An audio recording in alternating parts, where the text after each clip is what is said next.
everybody. Thank you for tuning in to the GSMC Hoops and Heels Women's Sports podcast brought to you by the GSMC Sports Network. My name is Samantha Genzer, and I'm going to be your show host for you guys today. My dog was barking in the background, so I got a little distracted and was not able to pronounce podcast. Sorry about that. But now we're on. We are very excited. We have a very exciting episode for you guys. We're going to be covering the race for the NWSL MVP title, PWHL updates, preview of the Amundi Evian Championships, the surfing roster for the top Olympic teams, and make sure you guys stay till the end of the show to hear about the cycling and BMX rosters for Team USA in the Olympics. Before we begin, I wanted to ask you guys to like and follow the show and to become a part of our show to tip and donate using the link gsmcpodcast.net. This also puts your questions and comments at the top of the list, because we do get a lot of questions and comments that come from viewers during the show. So to ensure your questions get read on the air and you get that fun little interactive aspect of the GSMC Sports Network, use that link, gsmcpodcast.net. Again, the link is gsmcpodcast.net. Don't forget it, but I will be repeating it later. So now that we got that out of the way, I hope you guys enjoyed today's content. I'm excited to talk about everything going on today. We have a lot of Olympic stuff to cover, and y'all know that's like my favorite thing to talk about. So before, though, we are starting our episode by talking about the race for the MVP title in the National Women's Soccer League, or NWSL. It is almost the halfway point for the NWSL season, and the league will shut down the regular season for the next 6 weeks while the U.S. women's national team competes in the Olympics. So this makes it, I feel like, a good time to talk about the NWSL MVP tracker race, whatever you want to call it. Injuries are a factor in this. So there are some people that I would have on my list as possible MVPs, but because of injuries, they just don't have that high likelihood of getting the title, and that makes sense. Like, their MVP title would be affected. So in this segment, I'm going to give my top 10 players that I think have a solid chance of winning the MVP award. And yes, these are in order. I did the same thing for the WNBA yesterday, so check out that episode. I really recommend checking it out. So let's start with number 10, Sam Coffey. Coffey is a defensive midfielder for the Portland Thorns, and she has been really steady since the beginning of the season.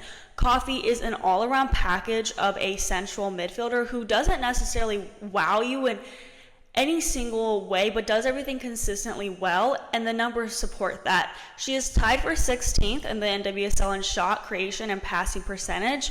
On the other side of the ball, she ranks tied for 6th in recoveries. Coffey effectively allows the Thorns to do all the things they want to do, serving as a facilitator in the middle of the park.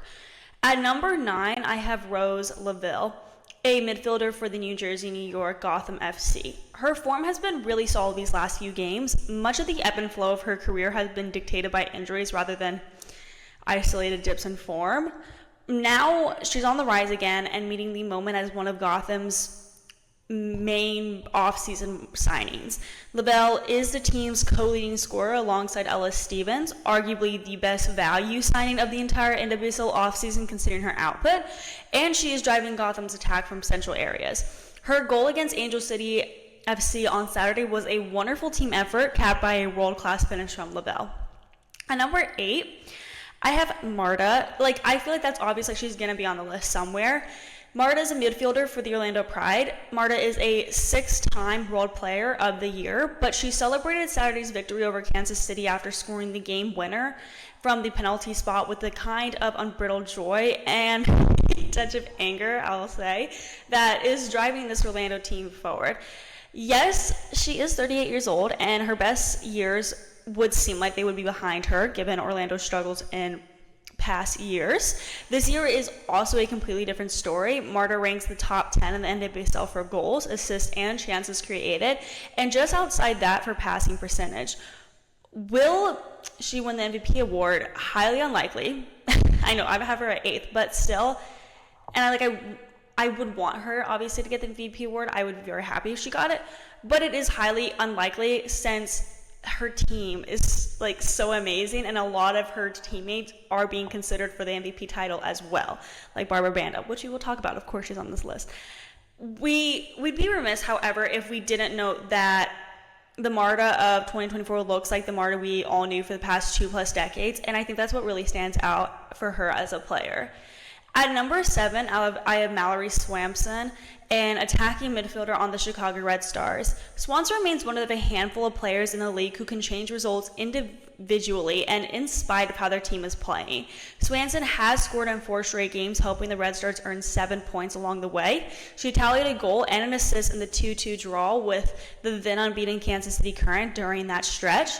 For both club and country, Swanson appears to be nearly back to where she left off before tearing her patella tendon, and I don't really know anatomy, I'm gonna be honest, guys, but she tore something. It wasn't good, okay? But she recovered, and she seems to be basically back to where she was before she hurt herself in April 2023 and ended up missing the World Cup. So she's on fire, and I feel like that's like not even an argument, like that's just a fact.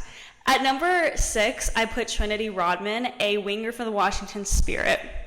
Rodman can create goals and tracks back to defend and put in the dirty work. Rodman ranks second in the NWSL in chances created, key passes plus assists per True Media, and in the top 10 in the league in goals, assists, shots, and shots on goal. And that makes a huge difference because you can shoot a bunch, but can you shoot on target is the question. She also is among the lead leaders in aerial duels won and recoveries, which speaks to her defensive work rate. There are many reasons why the Spirit is so good this year, and I think that Rodman is a prominent reason why they are. My number 5 pick is Sophia Smith, a forward for the Portland Thorns. This is also very obvious. There's not been an MVP or Golden Boot race without Smith in recent years. So that's why I'm saying this is obvious, and that it remains the case for 2024. Smith's 10 goals this season rank 3rd in the league, and her 6 assists are tied for 2nd. She has added layers to her game by drifting into wider, deeper areas to get on the ball, as defenses have attempted to mark her or foul her out of games, but she continues to be as productive as ever. Smith is once again a major reason that the Thorns are in the hunt for the Shield and an NWSL championship. The number 4 pick I got here is Ashley Sanchez, a midfielder for the North Carolina Courage. Ashley Sanchez's impressive 2024 continued on June 29th with a game-winning goal against the team that abruptly traded her for the offseason, the Washington Spirit. It is the only time the Spirit have lost in their last 8 matches. Sanchez remains the focal point of North Carolina's attack, playing in between the lines of the number 9 and number 10 roles on any given day. She is brilliant on the ball and audacious with her decision-making. The Courage are quietly hanging around in the race for the home playoff game, in a large part because of Sanchez. The number 3 person I have is Cory Bethune, an attacking midfielder for the Washington Spirit. She's a rookie, so I'm so dang impressed by her. I mean, having anybody on this list, I'm super impressed by them, but Cory Bethune especially I'm the most impressed by because she's a rookie. Bethune's 9 assists this season are 3 clear of the next closest challengers. She has created 31 chances this season per True Media, tied for 5th in the NWSL. The Spirit are 3rd in the league and in the hunt for the NWSL Shield for a lot of reasons, Bethune chief among them. If you don't want to believe the numbers, take it from USWNT head coach Emma Hayes, who called Bethune into camp in June as a training player and was impressed enough to bring the attacking midfielder to the Olympics as an alternate despite being uncapped. That says enough as it is. You don't even need to look at numbers. Like that proves enough to me. At number 2 is Timwa Chawinga, winger for the Kansas City Current. Chawinga is high on the race for the NWSL Golden Boot. She's tied with Barbara Banda.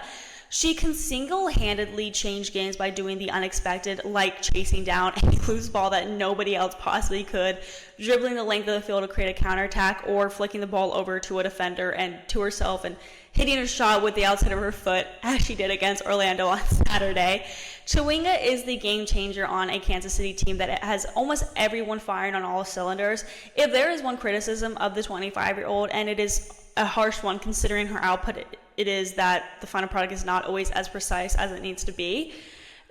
That's harsh considering her 12-goal output, but it is evident in some moments of indecision in front of the net, if that makes sense.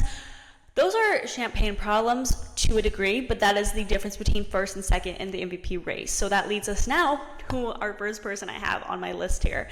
So finally, at number 1 is obvious, considering I'm a huge fan of hers, Barbara Banda, a forward for the Orlando Pride. Banda led the Golden Boot race for less than 2 minutes on Saturday when she put Orlando ahead of Kansas City in the big battle of the unbeatens.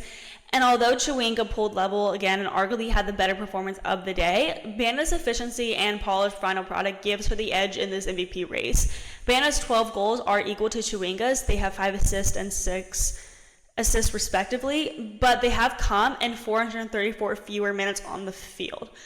Banda is literally outperforming expectations with 12 goals from 2.87 expected goals, whereas Chewinga is scoring almost exactly as expected on a current team that has 40 goals through 16 games. Chewinga also has nearly twice as many touches on the ball than Banda. Both Banda and Chewinga are players who occupy their own space as individual talents in the NWSL. Right now, Banda is making the most of her opportunity. She's also a major reason the Pride remains unbeaten and atop the NWSL table, now 3 points clear of Kansas City after a 2-1 victory over the Current, while down a player on Saturday. But yeah, this is hard to explain, but the reason, especially for me, that I have Banda above Chewinga is because she was able to score 12 goals in less amount of games than Chewinga was able to score 12 goals. Like, she capitalizes on every single opportunity. She has that just natural gift to just like be motivated to take a goal. Like, she's always goal hungry. Chewinga is always goal hungry too, but Banda has just done it in less amount of games and less amount of minutes. So I feel like that says like a lot. Like, if she had the same amount of minutes as Chewinga, how many goals would she actually have? That's the question. Okay, so that concludes our segment on the MVP race in NWSL. And now we're going to move into the next segment where we talk about some PWHL updates. It's juicy drama, so I recommend sticking around for that. Before we get into that, we are going to take a short break, so I will see you guys very soon.